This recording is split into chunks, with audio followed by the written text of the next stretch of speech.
Happy birthday to you.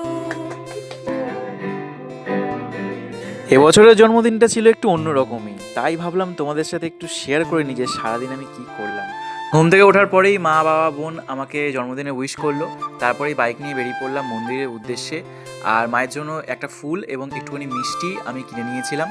দোকানের সামনেই দেখলাম একজন বৃদ্ধ অনেকক্ষণ ধরে দাঁড়িয়েছিলেন, তো ওনার সাথে কিছু কথা বলে ওনাকেও একটু মিষ্টি খাওয়ালাম আর ওনার থেকে আশীর্বাদ নিয়ে আমি চলে এলাম মা হংসেশ্বরী মন্দিরে। আর এখানে দেখলাম একজন স্কেচ আর্টিস্ট বেশ লাইভ স্কেচ করছেন, তো দেখে খুবই সুন্দর লাগলো। পুজো দেওয়ার সময় অতিক্রান্ত হয়ে গিয়েছিল বলে চন্দননগরী এক জাগ্রত কালী মায়ের মন্দিরে পুজোটা দিয়ে বাড়ি ফিরলাম। প্রত্যেক বছরই বাড়িতে ছোট্ট করে একটা সেলিব্রেশন রাখি, সেখানেই আমার কিছু শিল্পী দাদা দিদিরা এবং বন্ধু এবং কিছু স্কুল ফ্রেন্ডসরা এসেছিল। সবার কাজের ব্যস্ততার মাঝে একটু সময় বার করে এসে এই আড্ডা কার না ভালো লাগে। Cut down so many trees. You said we should plant more trees. আলোকিত রেস্তোরাঁ সবচেয়ে উঁচু নাগরিক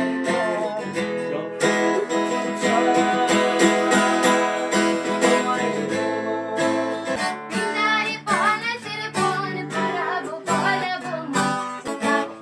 Hinduri dole kati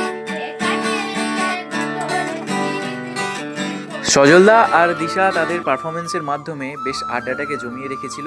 এবং এই দেখো একটি হ্যান্ডমেড গিফট, যেটা আমার এতটা পছন্দ হয়েছে যে বলে বোঝাতে পারবো না। আসলে এই সমস্ত গিফটে থাকে শুধুই ভালোবাসা, এর তো কোনো মূল্য হয় না। Happy birthday to you. Happy birthday to you. মা সেই ভোর 5টার সময় উঠেছে, সব অ্যারেঞ্জমেন্টস, এতগুলো মানুষের রান্নাবান্না আর সাথে বোন, এদের ছাড়া সম্ভবই ছিল না। সাথে তোমরাও যারা প্রতিনিয়ত আমাকে ভালোবাসা ও সাপোর্ট দিয়ে এসেছো। জন্মদিনটা আর 5টা দিনের মতনই একটি স্বাভাবিক দিন। এই দিনে শুধু তোমাদের আশীর্বাদ, ভালোবাসা ও একসঙ্গে হওয়ার একটি মুহূর্ত মাত্র। জীবনকে উচ্ছ্বাস এবং উৎসাহের সাথে বরণ করার একটি সুযোগ। এটি আমাদের স্মরণ করিয়ে দেয় যে আমরা কতটা ভালোবাসার যোগ্য এবং জীবন কতটা সুন্দর একটি যাত্রা।